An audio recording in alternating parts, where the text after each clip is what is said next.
بات میں کرنا چاہتا ہوں. انہوں نے کہا کہ 4 سال ہو گئے ہیں ہمارے ٹرسٹ بنے ہوئے. تو ان 4 سالوں میں جناب انصاری ویلفیئر ٹرسٹ کی بہت کم تقریبات دیکھنے میں آئی ہیں, اور اس کی وجہ بھی جو مجھے سمجھ میں آتی ہے وہ یہ ہے کہ یہ لوگ جو ہیں وہ باتوں پہ نہیں بلکہ عمل پہ یقین رکھتے ہیں. تو یہ بڑی خوش آئند بات ہے. اب میں معروف قانون دان جناب عظیم دت صاحب سے درخواست کروں گا کہ وہ اسٹیج پر تشریف لائیں اور اپنے خیالات سے ہمیں نوازیں. جناب عظیم دت صاحب. عظیم قابل احترام جناب صدر محفل, جناب استاد محترم مہمان خصوصی اور خواتین و حضرات, سب سے پہلے تو میں انصاری ویلفیئر ٹرسٹ کا ممنون ہوں کہ انہوں نے اس تقریب کا آغاز اہتمام کیا اور مجھے بھی 2-4 کلمات کہنے کی اجازت فرمائی.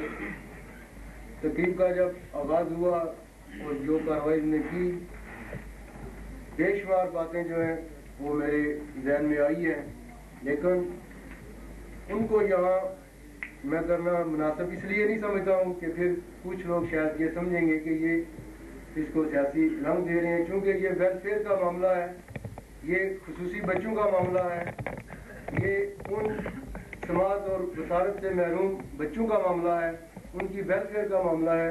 اس کے لیے ہمیں اہل میر پور کی حد تک جو ہے وہ ہمیں سوچنا چاہیے کہ آج آپ دیکھیں ہمارے ہاں جو میرے بھائی یہاں موجود ہیں, پروفیسر الیاس صاحب ہیں یا اپنے ایوان صاحب ہیں, اور میرے ساتھ بیٹھے ہوئے رفیق طاہر صاحب ہیں, بے شمار لوگ ہیں.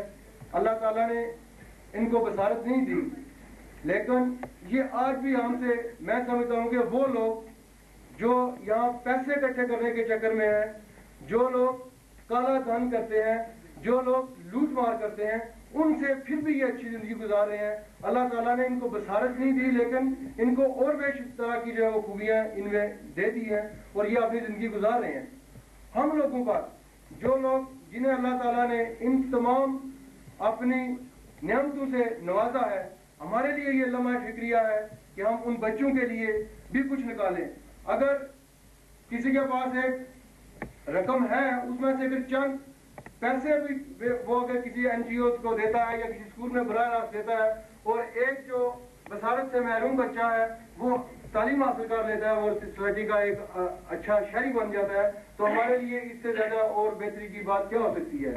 انصاری ویلفیئر ٹرسٹ نے جو کام کیا ہے یہ 4 سالوں کا کہتے ہیں. میں جو دیکھتا ہوں کہ حکومت آزاد کشمیر کو 53 سال ہوئے ہیں, وہ یہ کام نہیں کر سکی ہے جو انہیں 4 سالوں میں کیا ہے. میں بنیادی طور پر اس بات کی طرف توجہ دلانا چاہتا ہوں, چونکہ میرے یہاں پر صحافی حضرات بھی موجود ہیں, اور چونکہ میں سیاسی کارکن رہا ہوں اور اس وقت بھی تھوڑا بہت ہوں, اور میرا تعلق ان کے ساتھ رہا ہے, اور یہی ایک ذریعہ ہے اپنی بات کو آگے پہنچانے کا. میں 1 ماہ سے ایک شہر میں آیا ہوں. چند دن پہلے میں نے ایک اخبار میں خبر پڑھی ہے کہ آزاد کشمیر کے احتساب بیورو نے ان آزاد کشمیر کے وزراء اور اسمبلیوں کو پکڑنے کا پروگرام بنایا ہے کہ جن کے ذمہ کشمیر ہاؤس اسلام آباد کے واجبات 50 لاکھ کے قریب جو ہے وہ بقایا ہے وہ دیں. تو دوسرے دن آزاد کشمیر کے وزیر اعظم کا یہ بیان آ گیا کہ وہ 50 لاکھ روپے ہم زکوٰۃ فنڈ سے دے دیں گے. اس کی تائید اور تردید ابھی تک نہیں آئی ہے. اس کا مطلب ہے وہ دے دیے گئے ہیں یا دے دیے جائیں گے.